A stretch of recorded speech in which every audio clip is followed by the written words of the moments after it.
Bonjour à tous, je suis ravi de vous retrouver en ce 10e dimanche d'après la Pentecôte. Donc de nouveau, de retour de vacances, j'ai été un petit peu absent, mais voilà, me voilà de retour. Et aujourd'hui, je voulais vous parler de cet évangile que j'ai écouté il n'y a pas longtemps et qui m'a vraiment frappé, et qui était le fait que Jésus se retrouve devant Jérusalem et il dit des choses à propos de Jérusalem. Et je me propose de vous relire ce passage, parce que vous l'avez peut-être oublié, mais je crois que c'est un évangile très important, surtout en ces temps eschatologiques que nous vivons.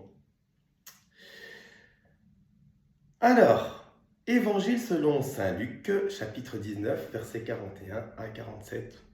Béni sois-tu Seigneur Jésus. En ce temps-là, comme Jésus s'approchait de Jérusalem, voyant la ville, il pleura sur elle en disant: Si tu avais connu, toi aussi, au moins ce jour qui t'est donné, ce qui te procurait la paix. Mais tout cela est maintenant caché à tes yeux. Car des jours viendront sur toi où tes ennemis t'environneront de tranchées et t'encercleront. Ils te presseront de toutes parts et ils te jetteront à terre, toi et tes enfants qui sont dans tes murs. Et ils ne laisseront pas en toi pierre sur pierre. Ils ne laisseront pas en toi pierre sur pierre. Parce que tu n'as pas connu le temps où tu étais visité. Voilà, je vais m'arrêter là. L'évangile continue normalement, mais je vais m'arrêter là. Alors, la destruction de Jérusalem, dans les temps eschatologiques, c'est quelque chose de vrai. Ça a été prophétisé par les prophètes des temps anciens dans l'Ancien Testament. Ça a été prophétisé encore par diverses apparitions mariales et par d'autres prophètes mystiques. C'est quelque chose de vrai, mais la vraie Jérusalem, quand Jésus parle de Jérusalem, la Jérusalem à partir du Nouveau Testament, c'est plus Jérusalem, la ville juive uniquement, la ville israélienne.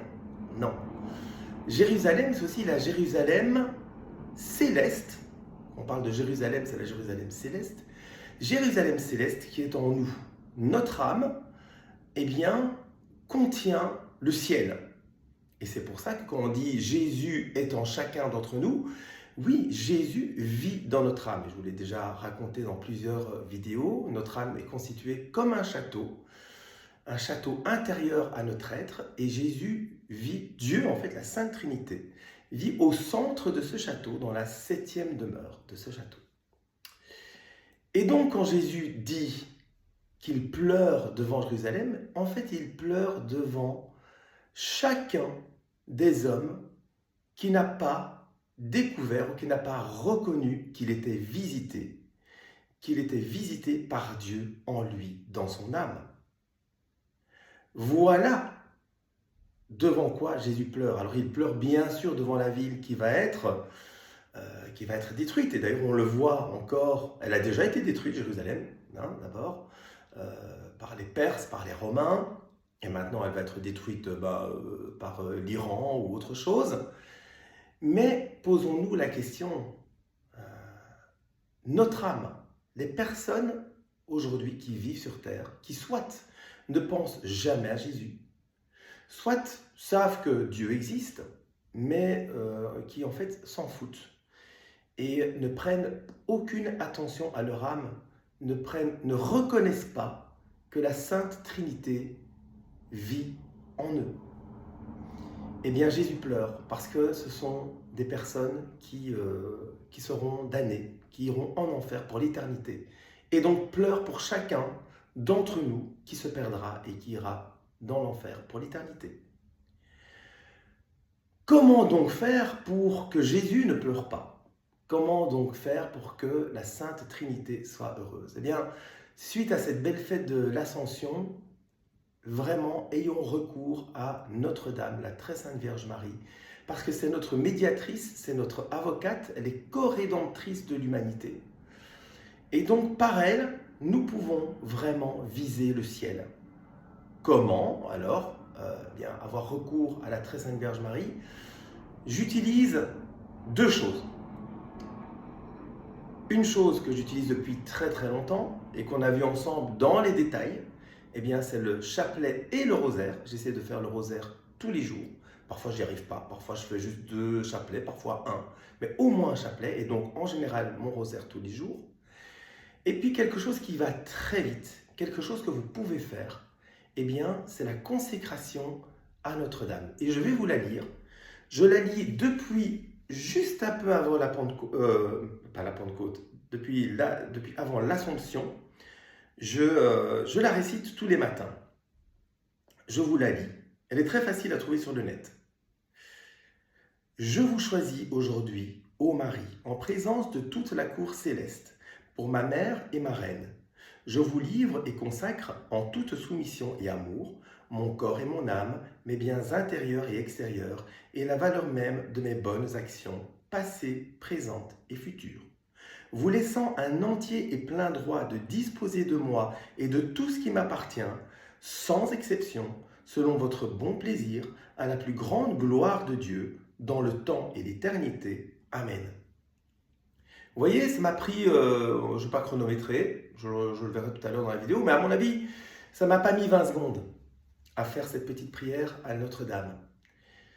Alors, quel effet ça a de dire cette prière dès le matin? Bien, vous savez que quoi que vous viviez durant la journée, Marie est là. Elle prend soin de vous. Elle est avec vous. Et elle vous dit. Alors, je voudrais encore une fois remercier mon amie Sylvie qui m'a prêté un livre de Sainte Thérèse de Lisieux, Sainte Thérèse de l'Enfant Jésus, qui expliquait la vie de son âme. Et un des gros points de la vie de l'âme de Sainte Thérèse, c'était de considérer deux choses. Considérer, sa faiblesse. Elle disait, je suis très faible, je suis comme une petite fleur qu'on écrase, je suis comme un petit oiseau déplumé qui ne sait pas voler et qui parfois est distrait et qui ne se focalise pas sur Dieu. Mais au plus je suis petite et au plus Dieu, la Sainte Trinité, Jésus, peut me mener jusqu'à lui. Si je reconnais ma petitesse, grâce à sa miséricorde, il se penchera sur ma misère et il pourra m'élever jusqu'à lui parce que moi toute seule, je ne pourrais pas. Voilà. Ça, c'est sa première considération. Sa deuxième considération, c'est que tout est grâce. Quand je dis tout, c'est tout. Quand vous avez des moments de bonheur, d'allégresse, qu'il y a de la joie dans votre vie pour l'une ou l'autre chose, c'est un don de la Sainte Trinité, c'est un don de Dieu. Il n'y a aucun attrait à vos mérites, ça n'a pas trait à vos mérites, à ce que vous avez gagné, à vos bonnes actions. Non, c'est un don que le bon Dieu vous donne. Et quand vous souffrez, c'est là le meilleur don que Dieu peut vous donner. Quand vous souffrez parce qu'on vous a dit une mauvaise chose, vous vous trouvez dans une situation compliquée, vous ne savez pas comment vous en sortir, vous avez été humilié, et toute autre chose, des souffrances corporelles, des souffrances psychologiques, si vous les remettez au bon Dieu, mais c'est vraiment l'unique chose, si vous les remettez au bon Dieu, c'est vraiment un pansement pour votre âme. C'est ce qui guérit votre âme. C'est ce qui élève votre âme aussi. Dieu permet que vous viviez des souffrances, pour monter davantage vers lui et pour avoir recours à lui. Voilà.